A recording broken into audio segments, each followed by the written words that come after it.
So guys, papasok tayo dito sa pinakamalaking Watson ng Malaysia. So ano siya? I think 50% off. So let's go and see. We're gonna see. We're gonna see lang ha. See lang. Pag mayroong mabili, bili. O, di ba? Let's go.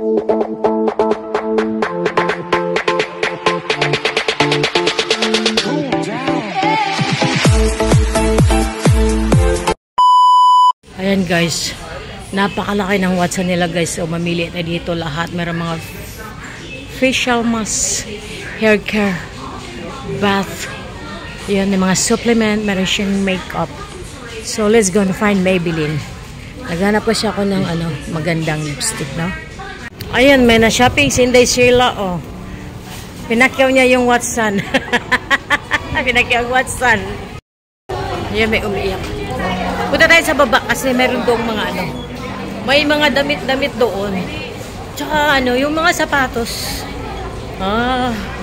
Mahilig sa sapatos.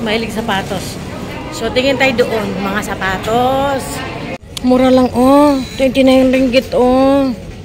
Oh, ibibili tayo nito, guys. Napakamura talaga. Is, factory price siya, guys. Ayan. Agoy, shopping to the max talaga, guys. Disgrasya, ang daming nabili. Kabili ng blouse, so, diba? Mura lang siya, guys. So, ngayon, tingin naman tayo mga sapatos, guys, no? Pagsangki, ginero bowling is diba? O, nadiri, pasok tayo dito. Maluluka ka, hindi mo alam kung anong bibilhin mo. Mumura, may yung 10 ringgit, 29 ringgit, 33 ringgit, no, puro ringgit. Kaso lang, guys, yung mga sapatos, hindi ko type kasi masyadong flat. Pag bumili kasi ako ng sapatos, guys, medyo may konting may konting heels ba kasi flat-footed kasi ako, guys. Pag totaling flat, no, parang pakiramdam ko ang bigat ilakad. I don't know. Kaya yung mga sapatos ko dapat may konting heels talaga. No, pupunta tayo din sa kabila, guys, baka meron pa tayong mabili. Ang daming na shopping ng mga gurang. Nag-enjoy talaga, guys. Ang daming nabili. Ang daming nabili ni Lovely. Ang daming nabili ni Sheila. Ang nabili ko ano ba? Marami naman. Wala ko nakita ng sapatos, guys. So ngayon, magbabiyahe na kami papuntang Singapore. So we have to take a Grab. Yung dire-diretso na siguro sa Singapore, guys. Partsihaw. Kasi medyo makulimlim. Medyo parang uulan. Mahangin-hangin. So, let's go and see you Singapore. Bumili si Sheila. Marami siyang binili. Ay, no. Nag-shopping. So, ay na. Balik na tayo Singapore. Talagang nakapag-relax. More than aming bakasyon ngayon, guys. So, let's go. Dito na kami sa City Square. Uy, nakatulog ako sa Nakatulog ako sa taxi, guys. Napagod talaga, no? Kasi kagabi wala kami walang tamang tulog. Natulog na kasi kami ng almost 3 o'clock ng madaling araw. Tapos gumising ng mga 8 yata. Ilang oras lang yung aming tulog. So, ito. Maya-maya siguro mag-coffee muna kami sa Starbucks and then pauwi na kami ng Singapore. Dito tayo mag-coffee. Let's have coffee here in Coffee Bean.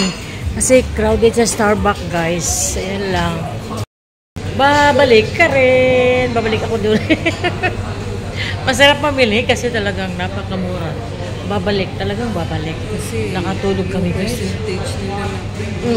Talagang kahit mag-sell man sila ng 50%, pa rin, mura pa rin. Kahit walang sale, mura pa rin siya. Oo, no? So, nakabili ako ng padini. 3 times pala yung pera. Oo. 3 times pa rin. Oo, dublihin nga 3 times nga triple so, no? Oo. 3 bisis mong tupiin yung Singapore dollar to ringgit. So, kasi biruin mo $100, it's about 340 ringgit.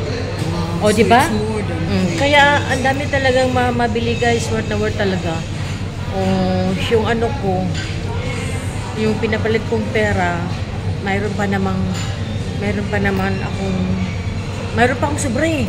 Pwede ko pambili ng sapatos to. Oo, maghanap ka. Diyan sa taas, titinong ko. Kasi naghahanap ako ng sapatos na medyo may heels na pang ano ba, pang work. Oh. Yun lang yun, para magamit. Kasi meron pa akong subang ringgit. Diba? Tingnan natin mamaya. Ayan. Let's have hot choco in a coffee bean. Pwede na. Wala nang antok ko. Sobrang tamis. No? Sobrang tamis. At saka itong pinakano. Sarap na ano. Hala, para siyang leche flan. Dami kaayo. Dami kaayo ay. Welcome back to Singapore. I'm back in Singapore, guys. Hindi ko masasabing pagod kasi award naman talaga yung short weekend namin. At natupad na rin yung hinahangad ko na magpamassage. Tapos kakain to the max, charot. Yung pagkain na unlimited. Kami kasi magkasama ng BFF ko, talagang walang limit yung pagkain. Kain talaga todo talaga yan. Tapos kasama ko rin yung isa kong friend na si Sheila, ay bunding na rin sa kanya kasi soon ay babalik na po siya sa Australia. Nag-aantay lang siya ng kanyang mga papilis. So, yun ang pinakamahalaga. At nagkasama-sama kami. So, that's all for today, guys. Natapos na ang aming short trip sa Malaysia. Malapit lang naman kasi dahil nagbus at saka nag-train lang. Actually, about 1 hour and 30 minutes lang yung biyahe. Depende pag walang traffic. Tsaka hindi masyadong crowded sa immigration. So, that's all for today, guys. Thank you so much for watching, and see you again in my next vlog. This is Labelle. Bye for now.